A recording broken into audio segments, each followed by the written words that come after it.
नमस्कार, मैं प्रदीप राज डुगडुगी डिजिटल खबर में आपका स्वागत है। आइए लिए चलते हैं आपको खबरों की दुनिया में। खबरों की दुनिया में जाने से पहले हमारे चैनल को सब्सक्राइब आप जरूर कर दें। वरीय पुलिस अधिकारी के गुप्त सूचना के आधार पर रंगरा घुटू के जंगल से 2 साइबर अपराधी गिरफ्तार किए गए। मैथन वरीय पुलिस अधिकारी के निर्देशानुसार प्रतिबिंब ऐप पोर्टल पर उपलब्ध संदिग्ध मोबाइल नंबर का लोकेशन ग्राम रतनपुर एवं हरिहरपुर के बीच स्थित रंगरा घुटू के झाड़ियों में होने की सूचना पुलिस को जैसे ही मिली, एमपीएलओपी प्रभारी योगेंद्र कुमार एवं उनके टीम को उपयुक्त मोबाइल के लोकेशन के आधार पर उस जगह पहुंचने पर बातचीत की आवाज सुनाई पड़ी। तभी उसी जगह का घेराबंदी कर साइबर अपराधियों को धर दबोचा गया। भागने के क्रम में 2 को पकड़ लिया गया तथा तीसरा झाड़ियों का फायदा उठाकर भाग निकला। पकड़े गए लड़कों में विकास दा उम्र 34 वर्ष, ग्राम बिष्टुपुर, जिला जामताड़ा का। दूसरा हरिबोल दा उम्र 23 वर्ष, सोनादा जामताड़ा एवं भागने वाला का नाम समीर दा लोकनिया नारायणपुर, जिला जामताड़ा का है। उनसे पूछताछ के क्रम में बताया कि वे 2 दिनों से झाड़ियों में जमीन पर तिरपाल बिछाकर मोबाइल से लोगों के एटीएम, आधार, पैन कार्ड बंद होने का झांसा देकर उनसे गोपनीय सूचना तथा ओटीपी प्राप्त कर लोगों के बैंक खाते से पैसा उड़ाने का काम कर रहे थे। पुलिस द्वारा उनके पास से कुल 8 टच मोबाइल, जियो का 2 सिम, एक पन्ने पर बहुत सारा मोबाइल नंबर एवं एक काले रंग का तिरपाल जब्त किया गया है। अभी साइबर अपराध को लेकर हमारे धनबाद वरीय पुलिस अधीक्षक महोदय का लगातार हम लोग को निर्देश प्राप्त होता है। हम लोग उस क्षेत्र में काम करते भी रहे हैं और पहले भी हम लोग इधर से लगातार गिरफ्तारी हुई है। तो विशेष अभियान के तहत में सीनियर एसपी सर के निर्देशानुसार हम लोग इसमें कार्रवाई कर रहे थे।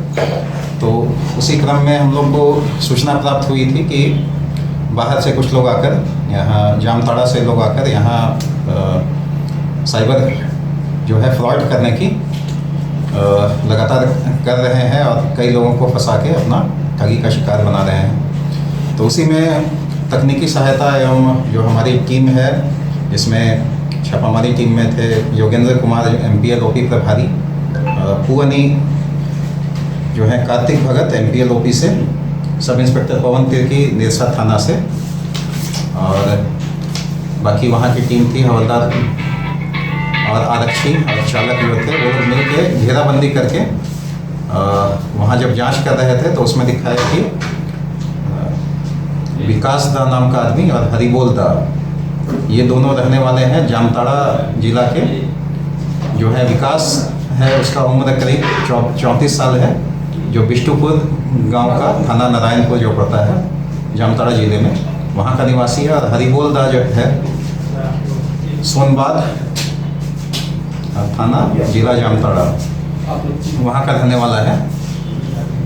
उनको जब देखा गया कि वहाँ बैठ के वो तिरपाल वगैरह बिछाकर वो सब ठगी में लगा हुआ था, संदेह होने पर जब उनको पकड़ा गया और पूछताछ किया गया तो उन्होंने अपना अपराध स्वीकार किया है और बताया है कि हम लोग झाड़ी में छिप यहाँ पे 2-3 दिनों से आकर झाड़ी में छिपकर तिरपाल लगा के बैठ रहे थे और उसके बाद में साइबर फ्रॉड से लोगों को वही जो है आपका एटीएम बंद हो गया है, आधार कार्ड, पैन कार्ड वगैरह मंगवा कर वो लोग ठगी करने का और उनके खाते से बैंक से पैसे उड़ाने का ये लोग कार्रवाई में लगे हुए थे।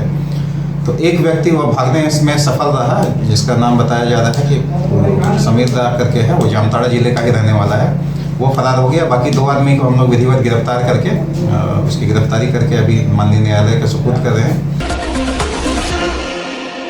बंद खादान से तांबा, लोहा व एल्युमिनियम के तार के चोरी के मामले में 3 को किया गया गिरफ्तार। ईस्ट कोलियरी कुमारधुबी चाणक बंद खादान ईसीएल से तांबा, लोहा और एल्युमिनियम की चोरी होने की मामले में निरसा एसडीपीओ रजत मानिक बाखला ने मंगलवार को मैथन स्थित अनुमंडल कार्यालय में प्रेस वार्ता कर खुलासा किया। ईस्ट कुमारधुबी के बंद पड़े खादान में तांबा, लोहा और एल्युमिनियम की चोरी लगातार हो रही थी, जिसकी सूचना लगातार पुलिस को मिल रही थी।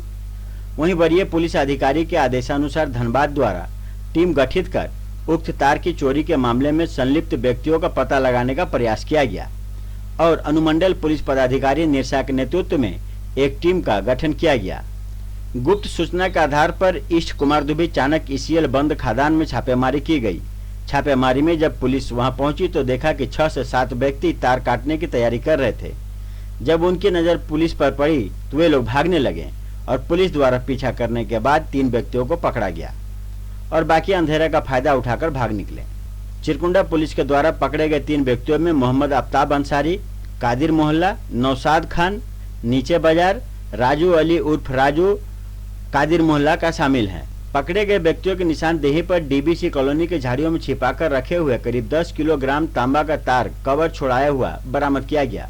पकड़ाए हुए व्यक्तियों ने अपने 4 और साथियों का नाम बताया है, जिसमें चिरकुंडा थाना द्वारा प्राथमिकी दर्ज कर ली गई है और पकड़े हुए तीनों व्यक्तियों को जेल भेज दिया गया। केबल चोरी करने या तो जो लोहा है उसको चोरी करने, तांबा है उसको चोरी करने, उसकी सूचना मिल रही थी। तो उसके लिए हमने निर्देश मिला था सीनियर एसपी महोदय धनबाद के द्वारा कि इसमें संगठित रूप से आप लोग कार्रवाई करें और इस पे जो है चोरों को जो है उसको पकड़ के भेजें ताकि चोरी की जो घटनाएं लगातार बढ़ती जा रही उस पर अंकुश लगाया जा सके। तो इसी क्रम में हम लोग की टीम लगातार लगी हुई थी क्षेत्र में, जिसमें हम लोग के द्वारा चिरकुंडा क्षेत्र में हमारे चिरकुंडा इंस्पेक्टर साहब जो थाना प्रभारी हैं श्री सुनील कुमार सिंह, उनके नेतृत्व में हम लोग टीम बनाए थे। शशि प्रकाश, जिसमें पुरानी चिरकुंडा थाना से sub inspector Rohit Verma, sub inspector Kamaljeet Chaudhary, ASI Virendra Bara, Arun Kumar Mehta, ये लोग जो है लगातार कार्रवाई कर रहे थे। एक सूचना प्राप्त हुई कि दिनांक 29/7/2024 को रात्रि में कुछ चोर की संभावना है कि वो लोग चोरी करने के लिए चाणक स्थित जो है ईसीएल का जो बंद खदान है उसमें चोरी करने की तैयारी में है। तो उसमें रंगे हाथों इन लोग को पकड़ा गया है। 6-7 व्यक्ति जो है तार चोरी करने की फिराक में वो लोग साजो सामान के साथ गए हुए थे तार काटने की तैयारी में, और कुछ तार काट के रखा हुआ था और पहले भी वे लोग लगता है काम कर रहे होंगे। तो इस संबंध में वहां जाने से घेराबंदी करके 3 व्यक्तियों को उसमें से पकड़ा गया और अंधेरे का लाभ उठाकर कुछ लोग जो है भागने में सफल रहे, जिसकी नाम सामने आया है, जिसमें आगे हम लोग अनुसंधान के क्रम में उनकी गिरफ्तारी की जाएगी। तो फिलहाल हम लोग 3 लोगों की इसमें गिरफ्तारी हुई है, जिसमें मोहम्मद आफ्ताब अंसारी, मोहम्मद नौशाद खान और मोहम्मद राजू अली। ये रहने वाले हैं कादिर मोहल्ला। मोहम्मद राजू अली आफ्ताब है, कादिर मोहल्ला का रहने वाले हैं जो चिरकुंडा के, और नौशाद खान है जो नीचे बाजार चिरकुंडा क्षेत्र का रहने वाला है। इसमें वो लोग ने अपना अपराध स्वीकार करते हुए अपनी निशानदेही दिखाते हुए उन्होंने 10 किलो लगभग तांबा का तार बरामद करवाया है। झारखंड में बालू को लेकर हमेशा से राजनीति होती रही है। इस मसले पर मुख्यमंत्री हेमंत सोरेन ने सदन में बड़ी घोषणा की है। अनुपूरक बजट पर चर्चा के बाद उन्होंने कहा कि झारखंड के वैसे गरीब जो इनकम टैक्स के दायरे में नहीं आते हैं, उन्हें आवास निर्माण के लिए सरकार मुफ्त में बालू मुहैया कराएगी। उन्होंने कहा कि बार बार यह मसला उठता है। अबुआ आवास, पीएम आवास या व्यक्तिगत रूप से घर बनाने के लिए बालू की जरूरत होती है। इसका सबसे ज्यादा खामियाजा गरीबों को भुगतना पड़ता है। इसलिए सरकार ने टैक्स के दायरे से बाहर गरीबों को मुफ्त में बालू मुहैया कराने का फैसला लिया है। अध्यक्ष महोदय, एक विषय को मैं सदन के सदस्यों को बता देना चाहता हूं और सदन को भी अवगत कराना चाहता हूं कि ये बालू के विषय पर जो बातें आई थी और बालू महंगाई की भी बात आई थी। अब वो आवास, प्रधानमंत्री आवास, गरीब गुरबा लोगों को बालू नहीं मिल रहा है या मिल रहा है तो बहुत महंगे दामों में मिल रहा है। इसको ध्यान में रखकर सरकार ये निर्णय लेने जा रही है कि जितने भी नॉन टैक्स पेयर हैं, जो टैक्स नहीं देते हैं, उनके लिए बालू मुफ्त दी जाएगी। 1 अगस्त के बाद कोलकाता की सड़कों पर नहीं दिखेंगी 15 वर्ष पुरानी बसें। सुभाष दत्त द्वारा दायर एक मामले के बाद 2009 में कोलकाता उच्च न्यायालय ने आदेश दिया था कि कोलकाता के पर्यावरण को बचाने के लिए कोलकाता नगर विकास प्राधिकरण क्षेत्र में 15 वर्ष से ज्यादा पुरानी बसों को चलाया नहीं जा सकता, और अब 15 वर्ष पूरा हो चुका है। पूर्व विधायक अरूप चटर्जी द्वारा अपनी माता अंजलि चटर्जी के चतुर्थ पुण्यतिथि के अवसर पर मंगलवार को उत्क्रमित मध्य विद्यालय मेढा में बच्चों के स्कूल और खानपान के सामानों का वितरण किया गया। मौके पर मुखिया Manoj Raut, Krishnendu Majumdar, head master Dhananjay Raut, teacher Tanmay Banerjee, Samir Das, Sadhana Tiwari, Narayan Bawri, Dinesh Bawri एवं अन्य मौजूद थे। तो ये थी अब तक की खबरें। आप देख रहे थे डुगडुगी डिजिटल खबर। अब मुझे दीजिए इजाजत। नमस्कार।